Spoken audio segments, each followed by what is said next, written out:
battle for control of Congress runs through California. One of the key races is California's 27th district. Republican Congressman Mike Garcia was first elected to the seat in 2019, then again in 2022. The former Navy fighter pilot is being challenged this time by Democrat George Whitesides, who joined us last Monday night here on the Fox 11 News at 6. And tonight, Congressman Mike Garcia is with us live. Great to see you. Good to see you, Alex. Thanks for having me. What is the biggest, most important difference for voters to think about between you and George Whitesides? Yeah, for me, first of all, I don't know George Whitesides very well. I think we're all still trying to figure out who he is. But for me, it's about the country. It's about security. It's about that one word is a very unifying word, whether it's national security, economic security, border security, neighborhood security, school security, protecting social security. My constituents and my voters know that after 4.5 years, that's literally my focus. My only loyalties are towards the Constitution and to the collective security of the country, and that's something that transcends party lines. And so they've seen the results. They've seen me perform. They know that I actually I'm not a fan of both parties. I think we need weaker parties and stronger leaders, and I think we've achieved the weaker parties piece. And now we need strong leaders. When you say you don't know George Whitesides, what do you mean by that? Well, he's not from the district. We've got some history on him. I know he's supported Gascon in the past. I know he's supported organizations, frankly, that are focused on actually legalizing pedophilia. And that's about it. I know he was a former CEO of a company that went bankrupt while he was at the helm, and so we're still learning who he is, but he's not identifying himself as much as he's slinging the negative ads against me, which is a red flag for voters. He said that he supported Gascon in the past, but doesn't support him anymore, and he, of course, is not in favor of legalizing pedophilia, is what he said to us last week when he was here. But let's talk about an ad that we see over and over and over again right now about you, and give you a chance to respond. Abortion, such an important issue. Here's what people are seeing. Congressman Mike Garcia pushed to ban abortion nationwide. I am pro-life without exception. Garcia would ban abortion even for victims of rape. Even in California, MAGA Mike thinks politicians should control our most personal decisions. His law would keep doctors from providing care for miscarriages. So they're referring to this Life at Conception Act, which is something you co-sponsored in 2021, which defined a human being as sort of the moment of fertilization. What's your response to that? Yes, and it was a bill that I was on. I am no longer on it. Obviously, the commercial there is taking something that was a gross misspeak. You're an objective journalist. You know I do believe in the 3 exceptions. But what I believe, rape, incest, and the life of the mother. And so what they're trying to do is make this a referendum on abortion in this cycle, and it's not. Abortion was actually on the ballot with Prop 1 in the last election cycle.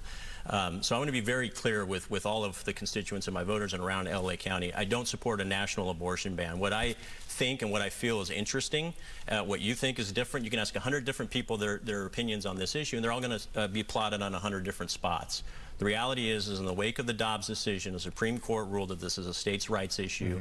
The California voters have voted in 2022 on Prop 1 that there's no restriction on abortion, and I have no interest in having this be an issue at the federal level. Democrats, including George Whitesides, say that they would codify Roe v. Wade, which was essentially lead to a federal right to an abortion. Right. Would you support that? If there's a vote on that, you get in there, Democrats win the House, you're still in there, would you vote to codify Roe v. Wade? I would, I'm not going to speculate on any bills that come to the floor at the federal level. I'm going to abide by the Supreme Court, which says it's a states' rights issue. And until that changes, I'm not going to speculate. I will say in the wake of the Dobbs decision, they had control of the House, they had the control of the Senate, and Biden was in the White House, and they didn't actually codify Roe v. Wade in the wake of the Dobbs decision. So the great, protectors of this freedom and this choice actually did nothing about it to do so. So that little clip that run over and over, you're saying that you misspoke in that? Terrible misspeak. I was literally running, it was the first or second week I had been running, and when you watch the full clip after that, I actually do talk about the exceptions. So I've owned it, and I've been very clear in dozens of town halls since then, and you've seen in many reports, I do support the 3 exceptions. Let's talk about something else that was talked about extensively when leader Hakeem Jeffries came to your district to campaign. I was out there,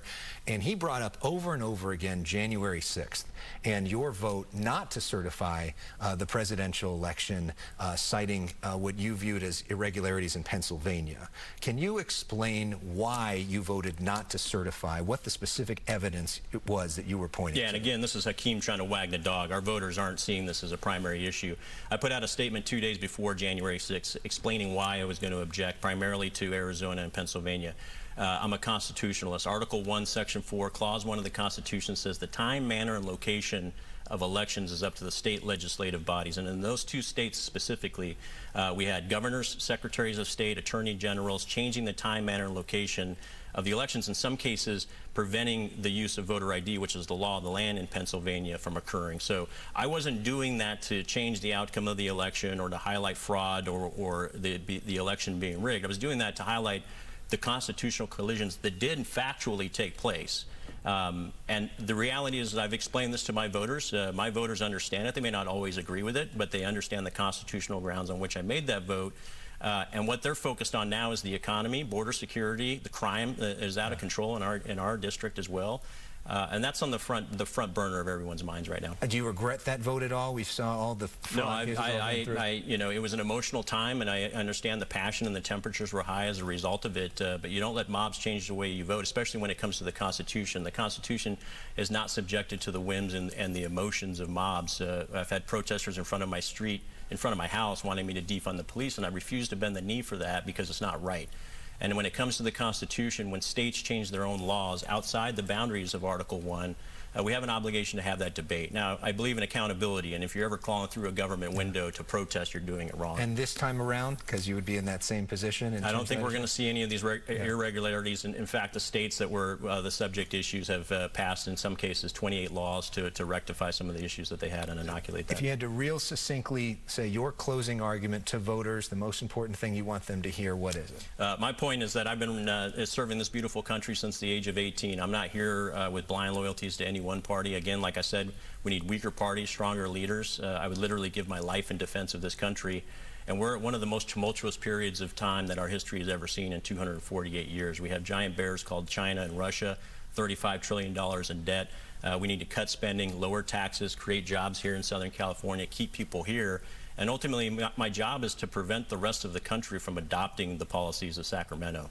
If we can't do that, then we have nowhere else to go, and our country is in ruin as a result. So that's my primary focus, is security, and it falls into several different flavors of security. Republican Congressman Mike Garcia, former fighter pilot, thanks for your service to our country. And thanks for coming on and sharing your views today. Great to see you. Appreciate you. Thank you. Appreciate it. We have more information about the election on our website. Check out the California Voting Guide at foxla.com. There you can also see a link to our interview with his competitor, George Whitesides. We try to expose you to all perspectives here on Fox 11. Marla, over to you.